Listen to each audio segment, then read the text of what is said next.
कोसी नदी में आए बाढ़ ने बिहार में अब विकराल रूप धारण कर लिया है। कोसी नदी का सबसे भयानक रौद्र रूप भागलपुर जिला के खरीक प्रखंड के सिंकुट नामक गांव में देखने को तब मिला जब मंगलवार की एक ही रात में 8 लोगों के घर गिरकर नदी में समा गए।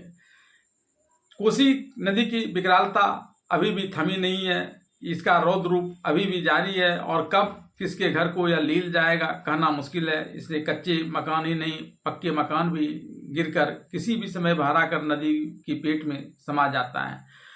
इस बात को लेकर सिरकुट और आसपास के गांव के लोगों में भारी दहशत व्याप्त है।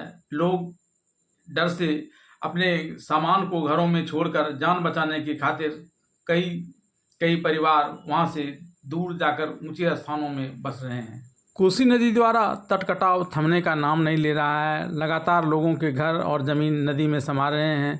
मंगलवार को सिंकुट के जिलेबिया मोड़ टोला निवासी शिवनंदन राय, बबीता देवी, मुर्शीद नादाफ, रसूल नादाफ, इंसुल नादाफ एवं छर्रापट्टी टोला के अमर राय, कुंवर राय, कमलेश राय, संयोग राय का घर कट गया और नदी में समा गया, जबकि कई लोगों का घर पर कटाव का संकट अभी भी बना हुआ है। इससे पूर्व भी गांव के 1 दर्जन से अधिक लोगों का घर कोसी नदी में समा चुका है। सिंकुट गांव में कोसी नदी अभी भी भीषण कहर बरपा रही है। अब तक 1 दर्जन से अधिक मकान कोसी नदी में समा गया है। मिट्टी का मकान ही नहीं, पक्का मकान भी देखते ही देखते भरा कर कोसी नदी में समा जा रहा है।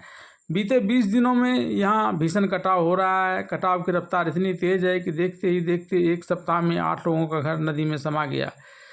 यहाँ अभी भी 15 लोगों का घर जो कोसी नदी के मुहाने हैं वह कभी भी कोसी नदी के तट कटाव की भेंट चढ़ सकता है। तट कटाव की रफ्तार को देख नदी किनारे बसे लोग अपने घर को छोड़ सामान के साथ पलायन की तैयारी कर रहे हैं। कुछ लोग अपना घर छोड़कर यहाँ से दूर ऊंचे स्थान पर जाकर उसकी शरण लिए हुए हैं। सभी पीड़ित खुले आसमान के नीचे जीने के लिए विवश हैं। ग्रामीणों ने बताया कि लगातार लोगों को आशियाना नदी में समा रहा है। कटाव की रफ्तार काफ़ी गति पकड़ रही है, लेकिन कटाव पीड़ित परिवारों को अब तक सरकारी सहायता के नाम पर सिर्फ प्लास्टिक मिला है।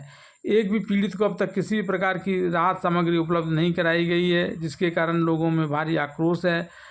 अब तक बचाव कार्य शुरू नहीं होने से विस्थापित परिवार असुरक्षित माहौल में जीवन जीने को विवश हैं। हालांकि प्रशासन विस्थापित परिवारों के लिए हर संभव मदद करने की बात कह रहा है, लेकिन करनी और कथनी दोनों जब तक एक नहीं हो जाता है तब तक इन विस्थापित परिवारों को असुरक्षित माहौल में ही जीवन बचाने के लिए मजबूर होना पड़ेगा।